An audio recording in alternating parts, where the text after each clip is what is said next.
Welcome friends, स्वागत है आप सभी का समृद्धि क्लासेस के ऑनलाइन प्लेटफॉर्म पर। कल हम पशु परिचारक जो भर्ती है उसका सिलेबस लेकर चले थे। उस सिलेबस के लिए हमने चर्चा की कि सिलेबस में क्या क्या रहने वाला है। इसका जो भाग सेकंड था, पार्ट सेकंड, उसका सिलेबस मैं आपको कवर करवाने वाला हूं। तो उसकी एक क्लास हमने कल अच्छे से कंप्लीट कर ली। आज की हमारी सेकंड क्लास होने वाली है। ठीक है, उस एक क्लास में हमने जो बातें देखी वो देखिए। हमने क्या क्या बातें कर ली थी कल। कल वीडियो थोड़ा लंबा होने की वजह से हमने क्लास को वही ड्रॉप किया। आज दोबारा स्टार्ट करेंगे। ये तो हमने पहले सिलेबस देखा, उसके बाद में हमने पहले जाना सामान्य परिचय, पशुपालन होता क्या है, इसका महत्व क्या होता है, राजस्थान की अर्थव्यवस्था में पशुपालन का क्या महत्व होता है, ये सारी बात देखी। उसके बाद पशुपालन का भारतीय कृषि में कितना महत्व है, ये सारी बातें हमने कल कर ली थी। हमने कल पशु गणना के बारे में थोड़ी बातें की थी, किस प्रकार के आंकड़े थे, ये सारी बातें हमने कल की क्लास में देखी। पशु गणना के बाद में हमने एक इस टेबल के माध्यम से थोड़ा जाना कि कौन सा जिला प्रथम स्थान पर आता है गाय पालने में, भैंस पालने में, बकरी, ये जितने भी हैं इन सभी के बारे में थोड़ी थोड़ी देखी कि भारत में इनकी संख्या कितनी है, राजस्थान में कितनी है, कौन सा जिला प्रथम है, राजस्थान का स्थान कौन सा है, ये सारी बातें हमने कल कर ली थी। ठीक है, तो आज की हम जो बात करने जा रहे हैं, आज हमारा टॉपिक रहने वाला है क्या, पशुधन बीमा योजना। क्या रहने वाला है हमारा टॉपिक, पशुधन बीमा योजना। यहां से हम शुरुआत करेंगे आज के हमारे टॉपिक की। आपकी जो पशुधन बीमा योजना है वो एक कैसी योजना है, किसके द्वारा होती है, यह आपके केंद्र सरकार द्वारा होती है। ठीक है, पहली बात तो आपको ये देखनी है कि जो आपकी पशुधन बीमा योजना है एक केंद्र प्रायोजित योजना है। कैसी योजना है आपकी, केंद्र प्रायोजित योजना, जिसे क्या कहा जाता है, जिसे 10वीं पंचवर्षीय योजना, उसके तहत जब स्टार्ट किया था तो कब स्टार्ट किया था इसको, 2005-6 और 2006-7, और 11वीं जो पंचवर्षीय योजना थी वो कब स्टार्ट हुई थी, 2007-8 के दौरान। 10वीं पंचवर्षीय योजना आपकी कब थी, 2005-6। ये देखिए इधर आपकी जो 10वीं पंचवर्षीय योजना थी, 10वीं पंचवर्षीय योजना कब थी आपकी, 2005-6 में। आपकी जो 11वीं पंचवर्षीय योजना थी वो आपकी कब थी, 2006 से 2007। ठीक है, ये सारी बातें हमने देखिए। 11वीं पंचवर्षीय योजना थी आपकी 2007 से 2008 के बीच। इसके अंदर क्या किया, जो आपके हमारे पायलट साहब थे उन्होंने क्या किया, जो 10वीं पंचवर्षीय योजना 2005-6 में और 2006-7 के अंतराल में, और 11वीं पंचवर्षीय योजना रही हमारी 2007-8 के दौरान। इसमें क्या किया, 100 जिलों को चयनित किया गया। कितने जिलों को, 100 जिलों को चयनित किया गया। किसके आधार पर लागू किया, किसके, 100 जिलों में पायलट आधार पर लागू किया गया। ठीक है, इतनी कहानी आपको समझ में आई कि जो 10वीं पंचवर्षीय योजना थी वो 2005-6 और 6-7 के अंतराल पे रही। 11वीं पंचवर्षीय योजना कब रही, 2007-8 के दौरान। इसमें 100 चयनित जिलों में पायलट आधार पर लागू किया गया था। ठीक है, इतनी बात आपको समझ में आई। अब देखिए अगली बात क्या थी, इसमें क्या किया, 6 जिलों को चयनित किया गया।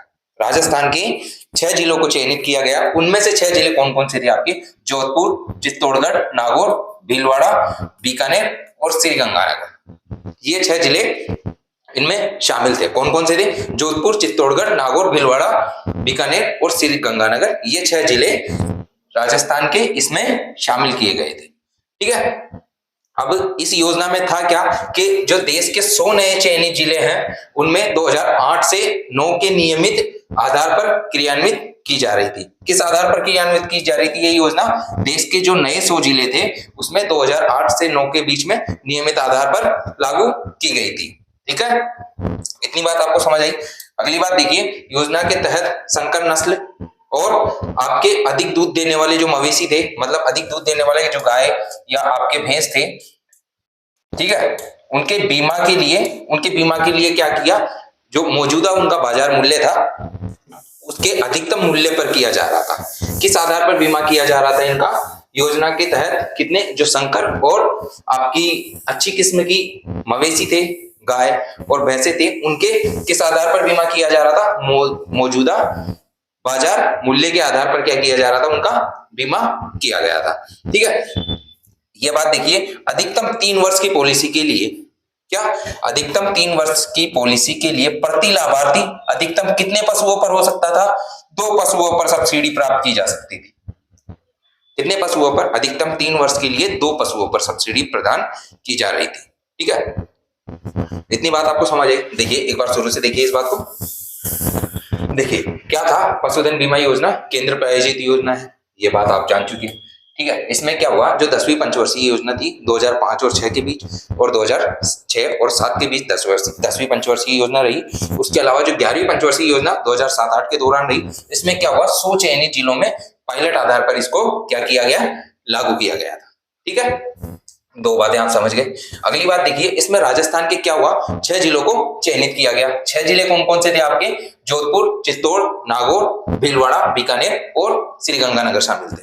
ये 6 जिले राजस्थान के इसमें शामिल थे पशुधन बीमा योजना में। ठीक है, फिर हमने क्या देखा, चौथी बात क्या थी, यह योजना देश के जो 100 नए चयनित जिले थे उनमें 2008 और 2009 से नियमित रूप से क्रियान्वित की जा रही थी।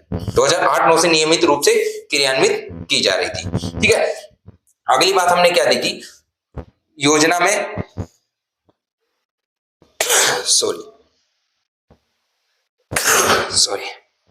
योजना के तहत संकर जो नस्ल के मवेशी थे और गाय, आपके भैंस, ये थे, उनमें क्या था, बीमा उनके किस आधार पर किया जाता, मौजूदा बाजार मूल्य के आधार पर उनका क्या किया जा रहा था, उनका बीमा किया जा रहा था। अगली बात हमने क्या देखी, अधिकतम 3 वर्ष की पॉलिसी थी और एक व्यक्ति मैक्सिमम कितने, 2 पशुओं पर क्या कर सकता था, 2 पशुओं पर सब्सिडी प्राप्त कर सकता था। 3 वर्ष की अवधि के लिए एक व्यक्ति 2 पशुओं पर सब्सिडी प्राप्त कर सकता था। ये बात हमने जानी।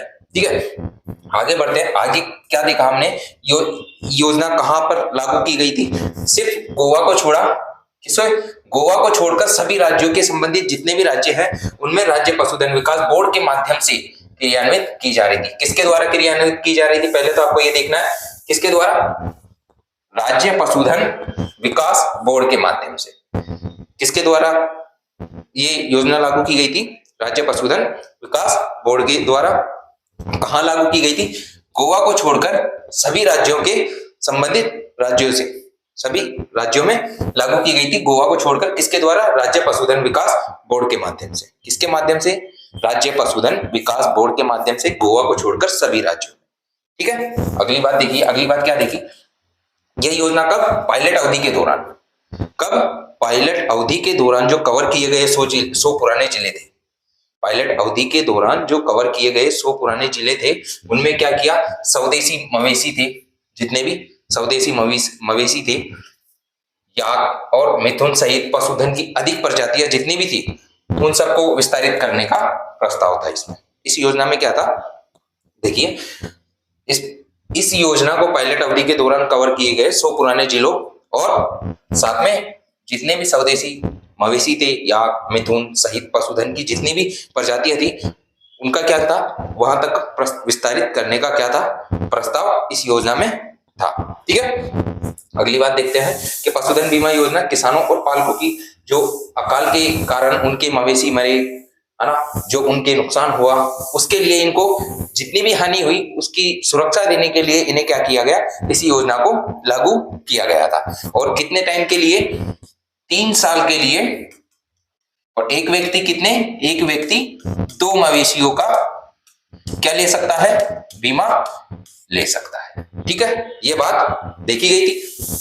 अब इसमें कहा क्या है, पशुधन बीमा योजना किसके, किसानों और जो पशुपालकों की मृत्यु के कारण उनके पशुओं की किसी भी संभावित हानि के खिलाफ सुरक्षा एवं तंत्र प्रदान करने और लोगों को पशुधन बीमा के लाभ को प्रदर्शित करने और इसे अंतिम रूप से लोकप्रिय बनाने के दोहरे उद्देश्य से तैयार की गई थी। ठीक है, क्या क्या उद्देश्य थे इसके, पहले देखिए कि पशुओं की किसी भी संभावित हानि के खिलाफ सुरक्षा तंत्र, पहली बात तो ये। और दूसरी बात क्या थी, लोगों को पशुधन बीमा के लाभ को प्रदर्शित करने और इससे अंतिम रूप से लोकप्रिय बनाने के उद्देश्य से। इसको लागू किया गया था। कौन कौन से दो उद्देश्य रखे गए थे? पशुओं की किसी भी संभावित हानि के खिलाफ क्या किया, इनको सुरक्षा प्रदान की गई। और दूसरी बात क्या थी, लोगों को पशुधन बीमा के लाभ का क्या किया, प्रदर्शित करने के लिए अंतिम रूप से इसको लोकप्रिय बनाने के उद्देश्य से इस स्कीम को लागू किया गया था। किसकी बात कर रहे थे हम? पशुधन बीमा योजना के बारे में, ठीक है। उसको इन दो उद्देश्यों के लिए लागू किया गया था, ठीक है। अगली बात देखिए, पशुधन और उनके उत्पादों में गुणात्मक सुधार प्राप्त करने का इसका क्या था, लक्ष्य था। क्या लक्ष्य था इसका? क्या लक्ष्य था? पशुधन और उनके उत्पादों में क्या था, गुणात्मक सुधार करना। क्या लक्ष्य रखा गया था? पशुधन और इनके उत्पादों में गुणात्मक सुधार प्राप्त करने का लक्ष्य रखा गया था, ठीक है। चलिए आगे देखते हैं। आगे आपके पास क्या है, योजना के अंतर्गत शामिल किए जाने वाले पशुओं और लाभार्थियों का चयन किस रूप से किया गया था, वो सारी बातें आपको यहाँ दी गई है, ठीक है। वो सभी बातें मैं आपको बताता हूँ।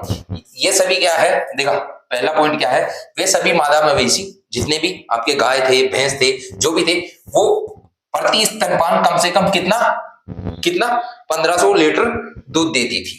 कितना देती थी? 1500 लीटर।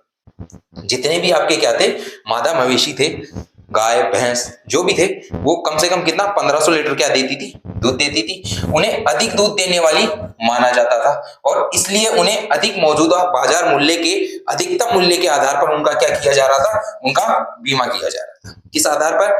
किस आधार पर? उनके मौजूदा बाजार मूल्य के अधिकतम मूल्य के आधार पर योजना के अंतर्गत क्या किया गया था, उनका बीमा किया गया था।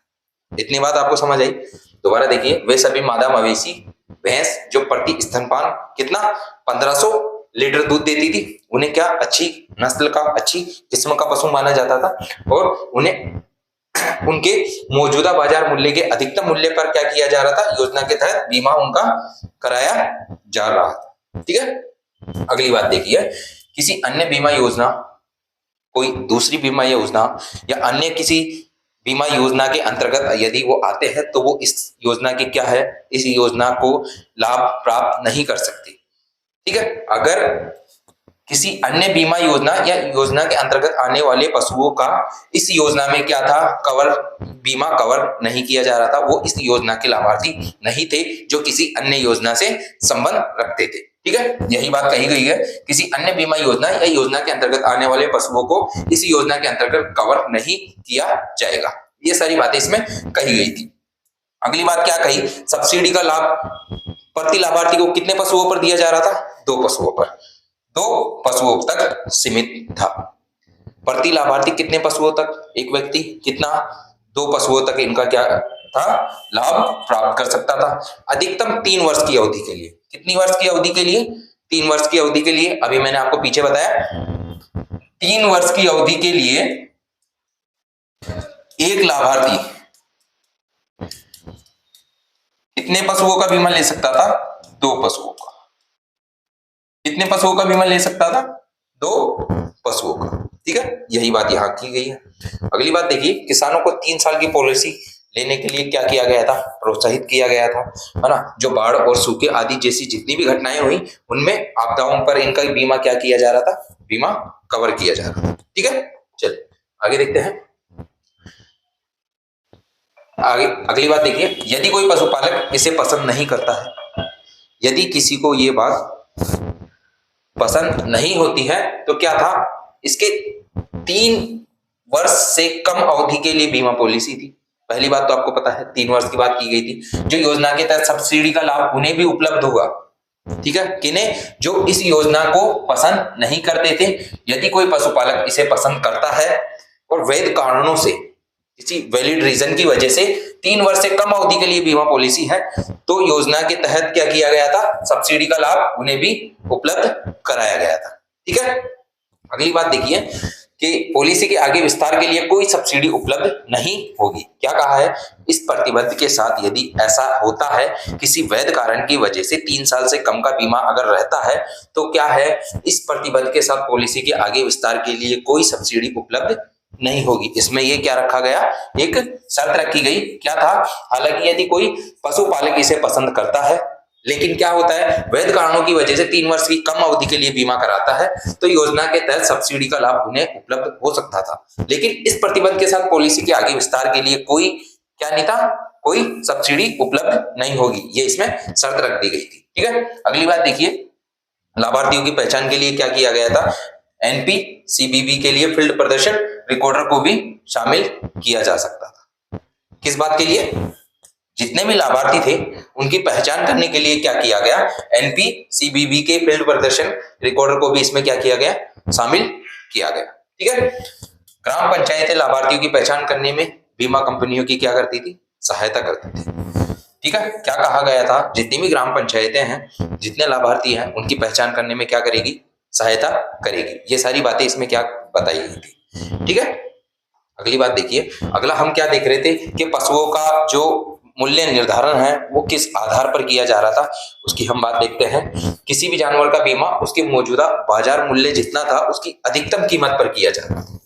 किस कीमत पर, किसी भी जानवर का बीमा उसके मौजूदा बाजार मूल्य के अधिकतम मूल्य पर किया जा रहा था। पहली बात तो ये कह दी।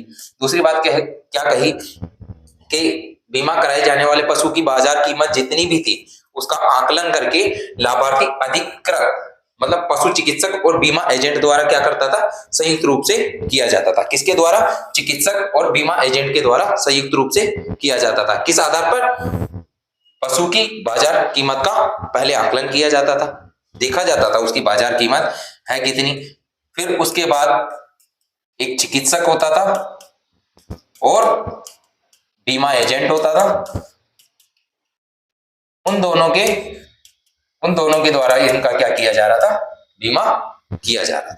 ठीक है, अगली बात क्या कही, बीमित पशु की पहचान किस तरीके से की गई थी कि किस पशु का बीमा हो चुका है, किस पशु का बीमा नहीं हुआ है, कितने पशुओं का बीमा हो चुका है।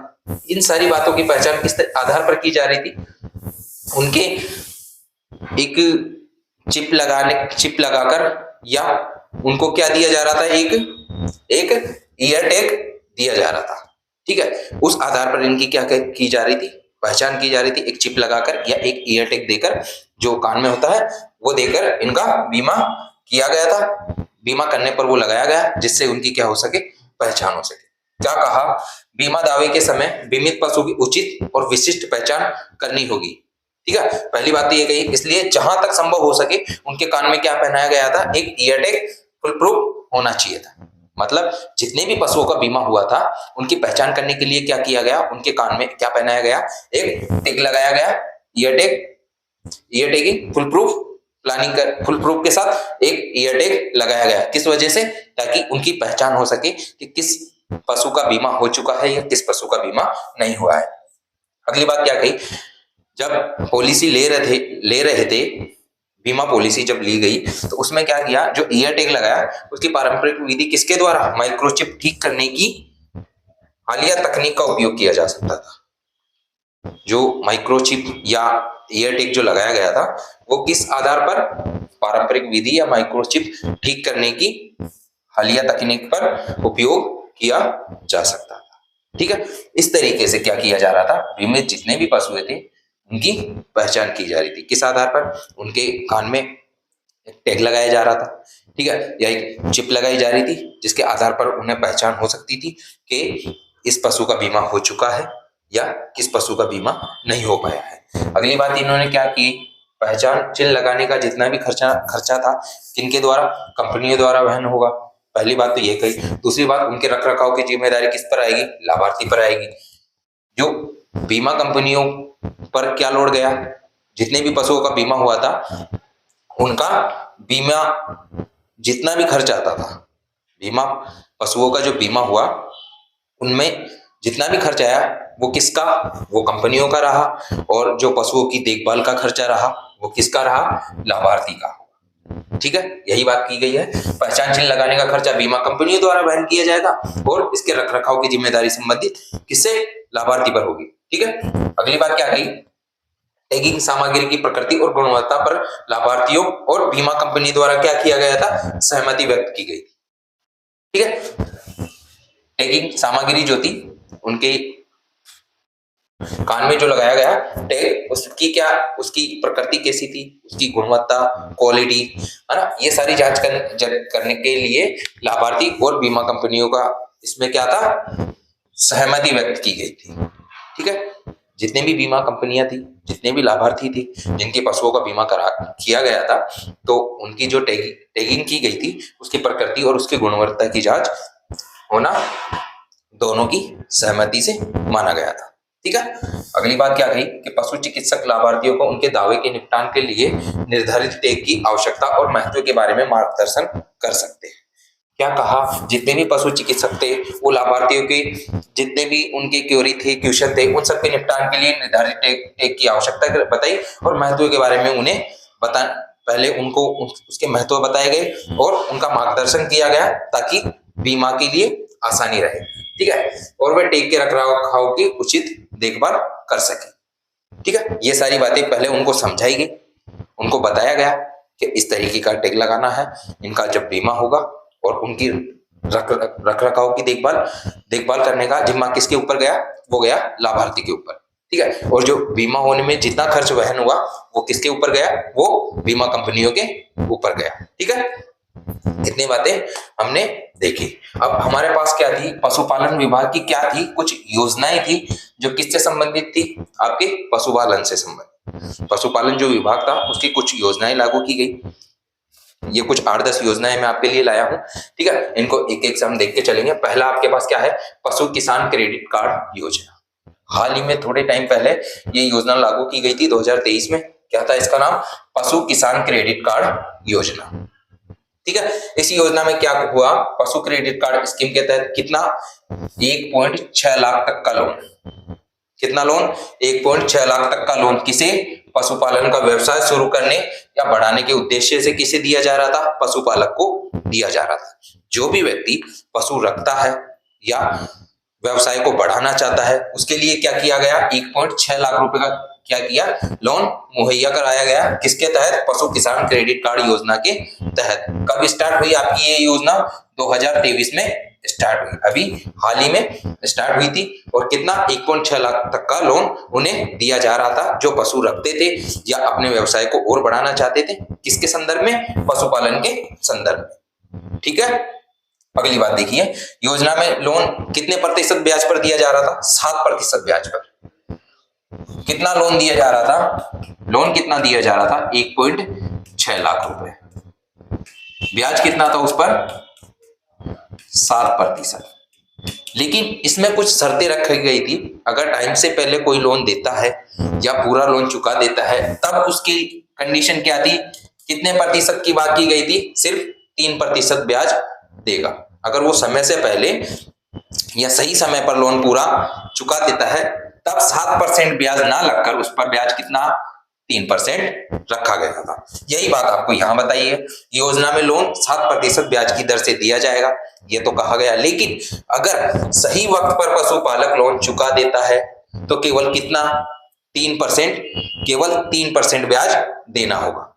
यही बात इस योजना में थी। पहली बात तो क्या कही थी, जो पशुपालक है वो उनके रखरखाव के लिए, देखभाल के लिए या अपना व्यवसाय और बढ़ाना चाहता है उसके लिए कितना लोन देंगे, 1.6 लाख रुपए का लोन देंगे। किस ब्याज पर देंगे, 7% के ब्याज पर देंगे। लेकिन कोई पशुपालक यदि उस लोन को सही समय पर चुका देता है या समय से पहले पूरा कर देता है तो उसके लिए कितना प्रतिशत ब्याज लागू होगा, केवल 3%। कितना प्रतिशत, 1.6 लाख का लोन दिया, ब्याज कितना रखा गया, 7%। लेकिन सही वक्त पर चुकाने की वजह से उसका ब्याज कितना कर दिया गया, 3%। ठीक है, कौन सी थी आपकी, पशु किसान क्रेडिट कार्ड योजना। कब स्टार्ट हुई आपकी, 2023 में। अगली बात क्या कही, जो आपकी पशु किसान क्रेडिट कार्ड स्कीम थी उसके तहत क्या किया गया कि अगर यदि कोई व्यक्ति गाय खरीदता है, गाय खरीदने के लिए उसे कितने रुपए दिए जाएंगे, 40,783 रुपए। कितने रुपए दिए जाएंगे, 40,783। और यदि भैंस खरीदता है, भैंस के लिए कितना था लोन, 60,249 रुपए। गाय खरीदता है तो 40,783 रुपए। गाय के लिए कितने रुपए के लिए बात की गई, 40,783। और जब भैंस खरीदने की बात आई तो भैंस के लिए कितने पैसे दे रहे थे वो, 60,249 ₹249। और यदि बकरी खरीदते हैं, बकरी या भेड़ खरीदते हैं, तो उनके लिए कितने रुपए दिए जा रहे थे? ₹4063 का लोन दिया जा रहा था। ठीक है, सीधी सीधी छोटी छोटी मैं ये बात कह दूं, बात समझाऊं मैं आपको, तो देखो इसको करते हैं थोड़ा साइड में। ठीक है, इधर मैं आपको बताता हूं।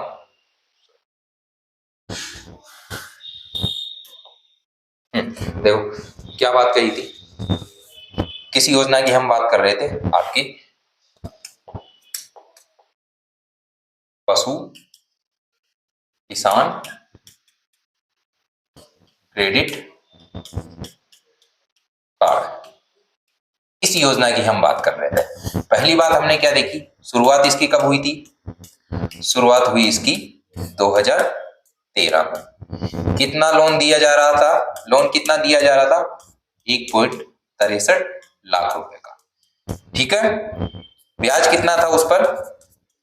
ब्याज था उस पर 7%। लेकिन इसके लिए एक शर्त क्या रखी गई थी? क्या थी वो शर्त? यदि कोई समय से पहले कर देता है इसका भुगतान, या दिए गए समय में भुगतान कर देता है, समय के अंतराल में यदि भुगतान कर देता है, तब ब्याज कितना था? तब उसका ब्याज किया गया था कितना? 3%। ये तो नॉर्मल बातें रही जो आपको याद रखनी है। इसके अलावा और बात क्या थी? यदि भैंस खरीदता है तो कितने पैसे दिए जाएंगे उसको? 60,249 रुपए। गाय खरीदता है तो कितने? 40,783 रुपए। और यदि कोई भेड़ या बकरी खरीदता है तो कितने रुपए दिए जा रहे थे? कितने का लोन दिया जा रहा था? 4,063 रुपए का। इतनी बात हमने किसमें देखी? पशु किसान क्रेडिट कार्ड योजना में। ठीक है, ये सारी बातें किसके लिए थी? पशु किसान क्रेडिट कार्ड योजना थी। ठीक है, आई आपको बात समझ में? चलिए आगे देखते हैं। आगे हम जो बात देख रहे थे, आगे हमारी बात क्या थी? हम दूसरी एक योजना थी राष्ट्रीय गोकुल मिशन के अंतर्गत थार पारकर वंशावली परिचय योजना। ठीक है, वंशावली चयन योजना, क्या था इसका नाम? राष्ट्रीय गोकुल मिशन अंतर्गत थार पारकर वंशावली चयन परियोजना। ठीक है, इसमें कुछ खास नहीं था, बस आपको देखना ये है कि इसकी शुरुआत कब हुई? शुरुआत हुई जनवरी 2020 में। कब शुरुआत होती है इसकी? जनवरी 2020 में। किसके द्वारा पोषित की जा रही थी? केंद्र सरकार के द्वारा। दूसरी बात, किस क्षेत्र में लागू किया गया था इसको? जोधपुर संभाग के अंदर। जो आपका जोधपुर संभाग था पुराने हिसाब से, उस संभाग में इसको क्या किया गया था? लागू किया गया था। कौन सी योजना थी? राष्ट्रीय गोकुल मिशन अंतर्गत थार पारकर वंशावली चयन परियोजना। सेकंड ये हमारी योजना थी राष्ट्रीय गोकुल मिशन अंतर्गत थार पारकर वंशावली चयन परियोजना। शुरुआत कब की गई इसकी? जनवरी 2020 में। किसके द्वारा? केंद्र सरकार द्वारा लागू। किस क्षेत्र में लागू की गई? जोधपुर संभाग में। ठीक है, चलिए अगली हमारे पास कौन सी आती है? पशु मित्र योजना। कौन सी योजना आती है अगली हमारे पास? थर्ड नंबर पे पशु मित्र योजना। और इस योजना में क्या कहा गया? बजट किस बजट में इसकी घोषणा की गई? जो आपका बजट आया अभी 2023-24 का, उसमें इसकी घोषणा की गई थी। बिंदु संख्या कौन सी थी? 185 के अंतर्गत इस योजना को क्या किया गया? इसकी घोषणा की गई थी आपके बजट 2023-24 में। कौन सी थी? पशु मित्र योजना। ठीक है, चलिए इसमें कहा क्या गया था ये बात देखिए। पशुपालकों को डोर स्टेप पर पशुपालन विभाग की विभिन्न सुविधाओं तथा टैगिंग, टीकाकरण, पशुओं का बीमा, पशुओं की नस्ल सुधार, जितनी भी चीजें थी, कृत्रिम गर्भाधान, गर्भ परीक्षण आदि से लाभान्वित करवाने के उद्देश्य से क्या किया गया था? प्रदेश में पशु मित्र योजना का शुरुआत की गई। क्या कहा कि पशुओं की जितनी भी सुविधाएं होती है, टैगिंग हो गया, टीकाकरण हो गया, बीमा हो गया, कृत्रिम गर्भाधान हो गया, गर्भ परीक्षण हो गया, जितनी भी सुविधाएं थी मुहैया कराने के लिए कौन सी योजना चालू की गई? पशु मित्र योजना। ठीक है, इस योजना की शुरुआत की गई। दूसरी बात हमने क्या देखी? इस योजना के तहत क्या किया? 5,000 बेरोजगार जितने भी युवा प्रशिक्षित थे, 5,000 युवा बेरोजगार क्या किए जाएंगे? प्रशिक्षित किए जाएंगे, और जिन्हें पशुधन सहायक या पशु चिकित्सकों के कार्य के निष्पादन के अनुसार क्या किया जाएगा? मानदेय का परिलाभ दिया जाएगा। ठीक है। और यही योजना कौन सी कहलाई? यही योजना आपके कहलाई पशु मित्र योजना। ठीक है। क्या बात की गई पशु मित्र योजना में? पहली बार कौन से बजट में इसकी घोषणा की गई? 2023-24 में। संख्या कौन सी थी आपकी? 185। ठीक है। अगली बात क्या की गई? पशुओं की जितनी भी सुविधाएं होती हैं, कृत्रिम गर्भाधान हो गया, गर्भ परीक्षण हो गया, टैगिंग हो गया, टीकाकरण हो गया, बीमा हो गया, जितनी भी सुविधाएं थी उन सभी के उद्देश्य से लाभान्वित, उन सभी को इन उद्देश्य से लागू किया गया था। किस योजना को? पशु मित्र योजना को। ठीक है। अगली बात क्या की गई थी कि 5000 बेरोजगार युवाओं को क्या किया जाएगा? प्रशिक्षित किया जाएगा और उन्हें पशुधन सहायक और इन सभी चीजों का क्या किया जाएगा? उन्हें समझाया जाएगा, इन सब के बारे में उन सब चीजों का ज्ञान दिया जाएगा और उस आधार पर उन्हें उनका क्या दिया जाएगा? परिलाभ दिया जाएगा। जितनी उनकी सैलरी बनती है वो सब उन्हें दिया जाएगा। इसी उद्देश्य से कौन सी योजना को लागू किया था? पशु मित्र योजना। ठीक है। चलिए अगली योजना कौन सी थी हमारे पास? मुख्यमंत्री कामधेनु बीमा योजना। कौन सी योजना थी? मुख्यमंत्री कामधेनु बीमा योजना। यही क्वेश्चन आपसे किसमें? आपके करंट में भी पूछे जा सकते हैं, क्योंकि ये योजनाएं क्या है? फिलहाल की है। कब की थी ये? 6 सितंबर 2023 की। कब की थी? 6 सितंबर 2023 की। अभी 3 या 4 महीने पुरानी ही बात है। ठीक है। कौन सी योजना थी हमारे पास? मुख्यमंत्री कामधेनु बीमा योजना। शुरुआत कब हुई इसकी? 6 सितंबर 2023 को। कहां से हुई? गुलाबपुरा भीलवाड़ा से। कहां से शुरुआत हुई? गुलाबपुरा भीलवाड़ा से। कब? 6 सितंबर 2023 को। कब शुरुआत हुई? 6 सितंबर 2023 को। कहां से? भीलवाड़ा, भीलवाड़ा के गुलाबपुरा से। देखिए ये जितने भी नोट्स हैं ये सभी मैं आपको समृद्धि क्लासेस के टेलीग्राम चैनल पर प्रोवाइड करवा दूंगा, पर मैं आपको यही सजेस्ट करना चाहता हूं कि जितना आप इसके अच्छे नोट्स बना सकते हैं वो नोट्स बनाइए। जितना आप लिखेंगे उतना ज्यादा आपको याद होता रहेगा। एक तरीके से थ्योरेटिकल बातें हैं ये सारी। ठीक है। आप जितना लिखेंगे उतना आपको याद होगा। बाकी नोट्स तो मैं आपको दे ही दूंगा, पर मैं तो कहना यही चाहता हूं कि आप अपने खुद से इन चीजों के नोट्स बनाइए। ठीक है। पीडीएफ आपको मिल जाएगी। जो जो आपको मेन चीजें लगती हैं उनके शॉर्ट नोट्स बनाइए और उनको क्या कीजिए? अच्छे से कवर कीजिए इन सभी टॉपिकों को। अगली योजना हमारे पास कौन सी थी? 5वें नंबर पर हमारे पास थी मुख्यमंत्री दुग्ध उत्पादक संबल योजना। कौन सी योजना थी? मुख्यमंत्री दुग्ध उत्पादक संबल योजना। कब स्टार्ट हुई? 1 अप्रैल 2013 को। कब शुरुआत हुई इसकी? 1 अप्रैल 2013 को। दोबारा इसे कब स्टार्ट किया गया? 1 फरवरी 2019 को। पहली बार जब स्टार्ट किया गया था तब कब किया गया था? 1 अप्रैल 2013 को। फिर इसे बंद किया गया। फिर जब इसे दोबारा स्टार्ट किया गया तब कब स्टार्ट किया गया था? 1 फरवरी 2019 को। ठीक है। किसके द्वारा? राजस्थान सरकार द्वारा जारी किए गए जितने भी डेयरी बूथ थे, राजस्थान सरकार द्वारा जितने भी डेयरी बूथ जारी किए गए थे उन सभी बूथों के द्वारा क्या किया गया था? पशुपालकों को क्या दिया गया? 5 रुपए प्रति लीटर दूध के हिसाब से क्या दिया गया था? अनुदान राशि प्रदान की गई थी। क्या कहा गया था? मुख्यमंत्री दुग्ध उत्पादक संबल योजना में। आपको नाम से समझ आ रहा है दुग्ध उत्पादक संबल योजना। ठीक है। इसकी शुरुआत आपके 1 अप्रैल 2013 से हुई। दोबारा इसकी शुरुआत कब हुई? 1 फरवरी 2019 से। क्या कहा गया था? राजस्थान सरकार द्वारा जितने भी डेयरी बूथ लागू किए गए हैं, जितने भी डेयरी बूथ पशुपालकों को, उन डेयरी बूथों पे क्या था? पशुपालकों को 5 रुपए प्रति लीटर के हिसाब से क्या किया गया था? अनुदान राशि दी गई थी। ठीक है। किस योजना के तहत? मुख्यमंत्री दुग्ध संबल योजना के तहत। शुरुआत कब हुई थी? 1 अप्रैल 2013 को। ठीक है। दोबारा कब शुरुआत हुई थी इसकी? 1 फरवरी 2019 को। ठीक है। चलिए अगली योजना हमारे पास कौन सी थी? भामाशाह पशु बीमा योजना। कौन सी थी हमारे पास अगली योजना? भामाशाह पशु बीमा योजना। कब शुरुआत हुई इसकी? 23 जुलाई 2016 से। कब शुरुआत हुई भामाशाह पशु बीमा योजना की? 23 जुलाई 2016 से इसकी क्या हुई? शुरुआत हुई। ठीक है। इसमें क्या कहा गया? जितने भी SC, ST और BPL वर्ग में आने वाले लोग हैं उनको क्या किया गया 70%, कितना 70%, और ओबीसी और जनरल में आने वाले लोगों को कितना अनुदान दिया गया 50%। कितना दिया गया 50%। प्रीमियम पर अनुदान कितना था एसटी एसटी और ओबीसी, एससी एसटी और बीपीएल वर्ग की बात की जाए तो 70% अनुदान था। ओबीसी और जनरल की बात की जाए तो कितना अनुदान दिया गया था 50%। अगली हमारे पास कौन सी योजना थी अविका कवच योजना। आपको पता है अविका नगर कहाँ है आपका, कहाँ है आपका टोंक मालपुरा में, ठीक है।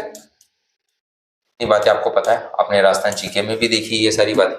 तो किससे संबंधित है ये, पहली बात तो किससे संबंधित है, केवल भेड़ों के लिए बीमा था इसमें, इसके लिए केवल भेड़ों के लिए। कौन सी योजना थी अविका कवच योजना। आपसे एग्जाम में क्वेश्चन इस तरीके से हो सकता है, केवल भेड़ों के लिए कौन सी योजना थी, या अविका जो कवच योजना थी वो किसके लिए थी, ठीक है। तो आपको ध्यान क्या रखना है, अविका कवच योजना किसके लिए थी, केवल भेड़ों के लिए थी, ठीक है। इसमें क्या था, बीमा प्रीमियम पर अनुदान कितना था, एससी एसटी की अगर बात, एससी एसटी बीपीएल की बात की जाए तो इसमें कितना था 80%, और जनरल और ओबीसी के लिए कितना था 70%। कौन सी योजना थी अविका कवच योजना, किसके लिए थी, केवल भेड़ों के लिए। अगर एससी एसटी और बीपीएल वर्ग की बात की जाए तो 80% अनुदान राशि थी, और जनरल और ओबीसी के लिए कितनी थी 70%, ठीक है। चलिए आगे देखते हैं। आगे हमारे पास अगली योजना हमारे पास कौन सी आती है 8वें नंबर पर, मुख्यमंत्री निशुल्क पशुधन दवा या आरोग्य योजना। दोनों एक ही बात है।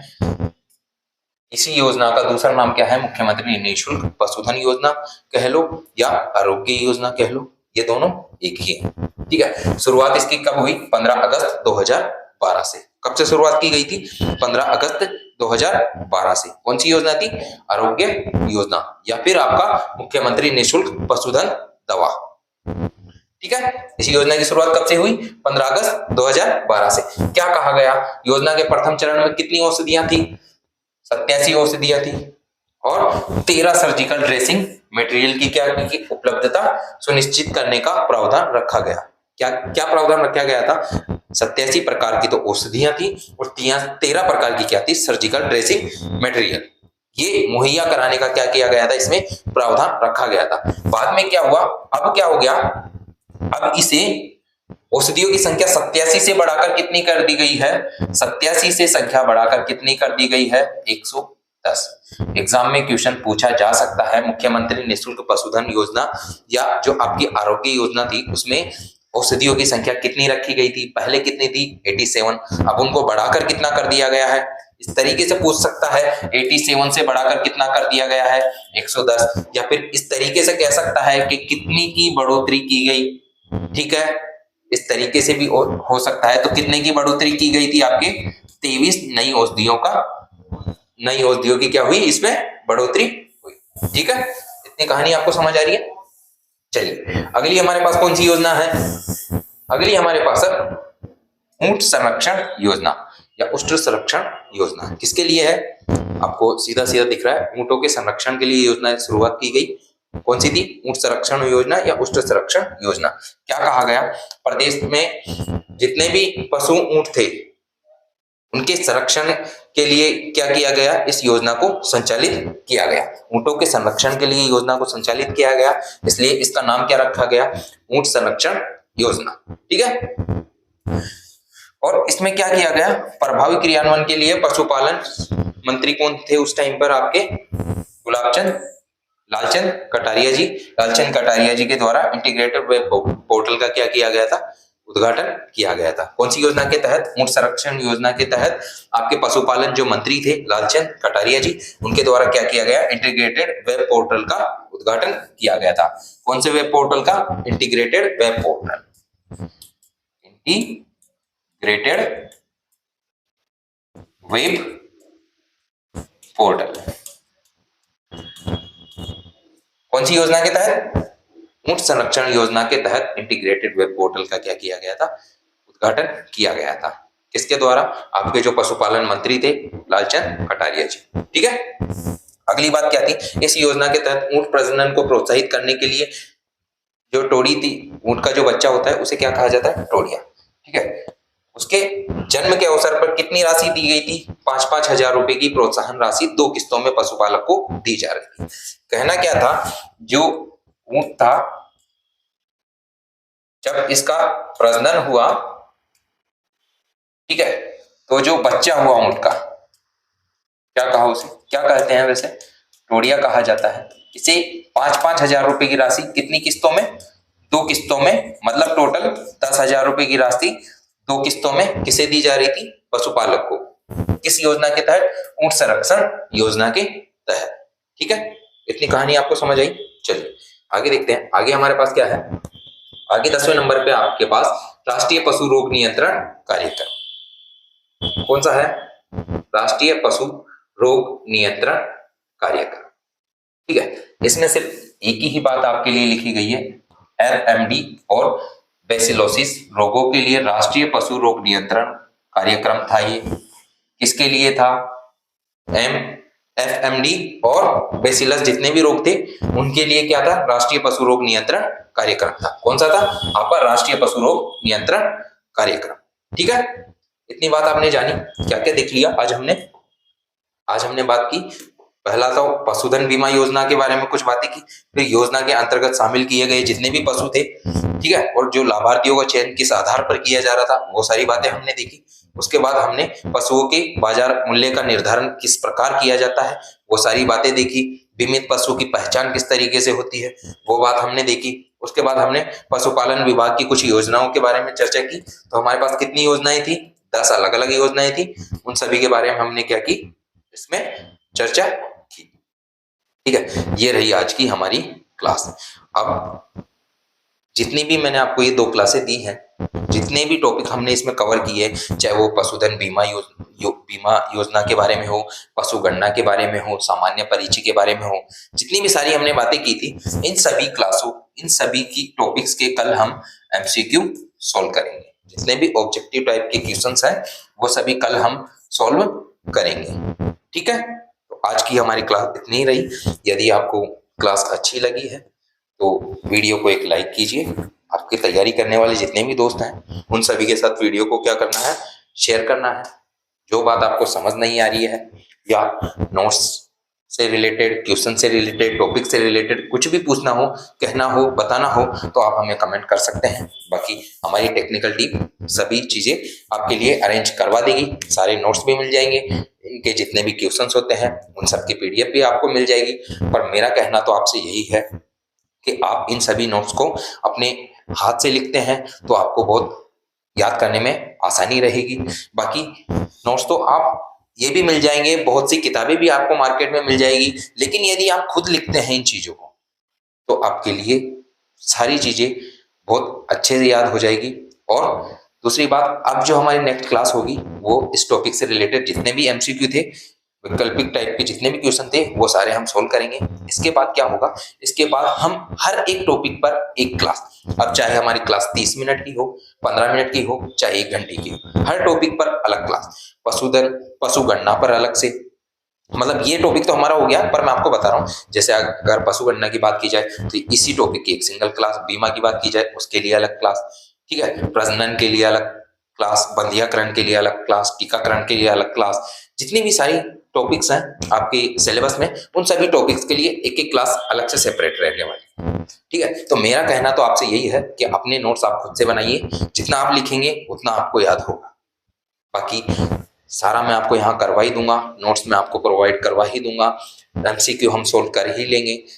मैं जो एमसीक्यू सोल्व करेंगे तो आप उसमें आपकी तैयारी को देखिए कि किस तरीके की आपकी तैयारी हो पाई है। बाकी फिर हम जो अगली क्लासें हैं वो स्टार्ट करेंगे। आज की हमारी क्लास इतनी ही रहने वाली है। वीडियो अगर आपको अच्छा लगा हो तो वीडियो को लाइक कीजिए। यदि आप हमारे चैनल पर नए हैं, चैनल को सब्सक्राइब कीजिए। अपने तैयारी करने वाले सभी दोस्तों के साथ वीडियो को शेयर कर दीजिए। मिलते हैं हमारी अगली क्लास में, तब तक के लिए अलविदा।